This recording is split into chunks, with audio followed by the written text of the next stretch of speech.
Okay. So Eliab is going to present the mark of the beast. Please, keep him in your prayers.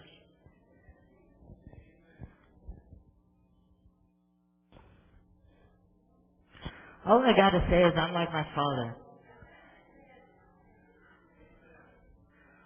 Anyways, bienvenidos and happy Sabbath. In other words, welcome. Well, can we please bow our heads for a word of prayer? Dear Heavenly Father, I want to thank you for this opportunity you have given me once again.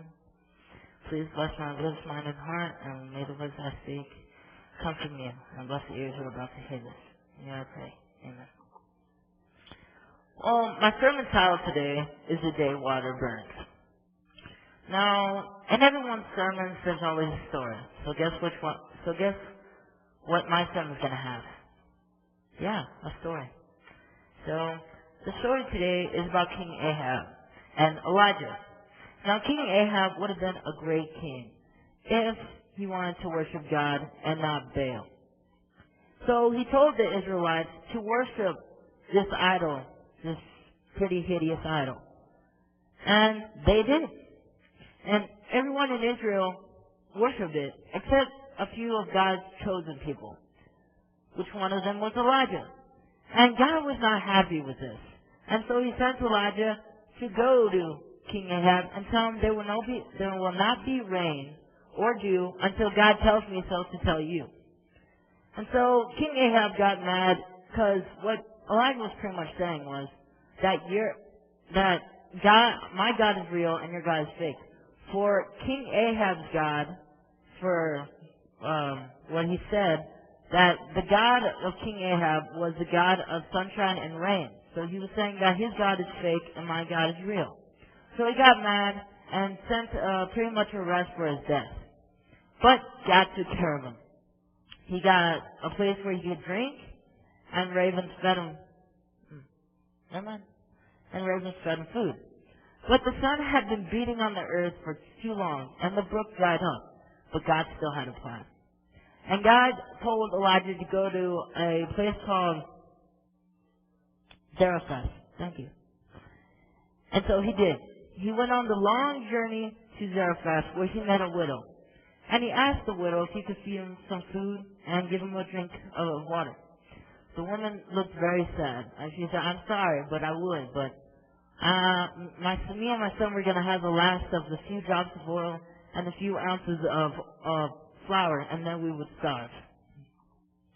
But Elijah said, "If you feed me first, you will have more and plenty, and you will have plenty more of oil and flour and water." And so she fed him. And her son had a little curious mind, and he looked into the oil jar, and he even found more oil. Then he looked into the flour jar, and he found more flour. So the woman kept feeding Elijah and feeding him for 3 years. And that's when God said, "I'm going to send rain to the earth."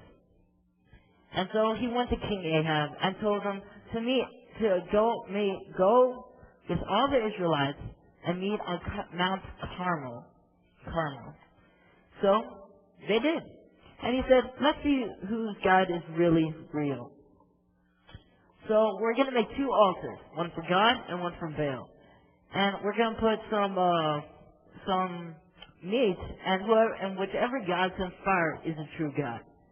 And so the Baal prophets went first, and they started their chanting, "Hama heya hama hua," some stuff like that. And they even started to cut themselves. And "Hama heya hama hua" for hours and hours, and nothing happened.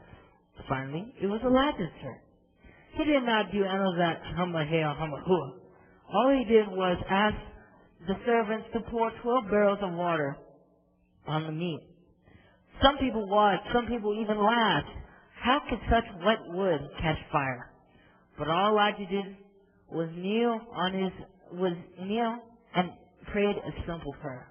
"Oh Lord, show these people that you are the true God." And guess what happened? Fire came out of heaven, and it burned the offering. It burned the wood. It burned the stones of the altar, and it even burned the water.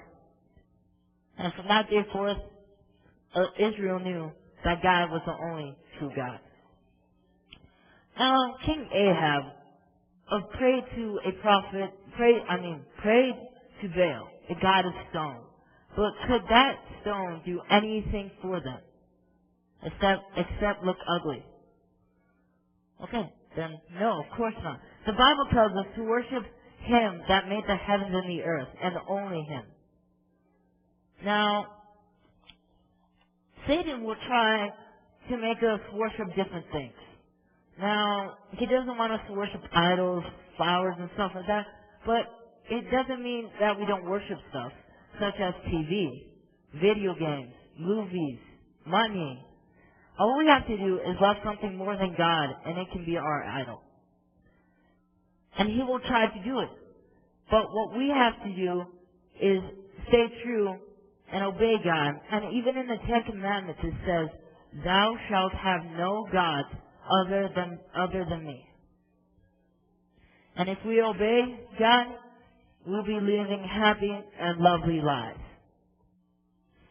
Now, there is going to be a time when the Bible tells us at the very end of time, people will say they have worshipped God and they have done everything He said. But actually, they didn't. And could you guess which commandment they didn't do? Really? It is the fourth. And it says, "Remember the Sabbath and keep it holy. The seventh day is the Sabbath." Now, I don't know how they confused for the first day, but hey, people sometimes have problems. So, could you read Exodus 20, verse 8 through 11 with me? "Remember the Sabbath day to keep it holy.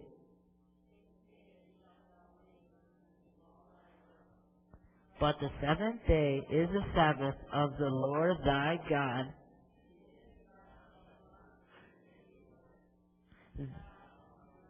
Son, nor thy daughter, nor thy manservant, nor thy maidservant, nor thy cattle, nor thy stranger is within thy gates. For in 6 days the Lord made heaven and earth, the sea, and all that in them is, and rested on the seventh day, and hallowed it." You guys read. Nice job. Good job.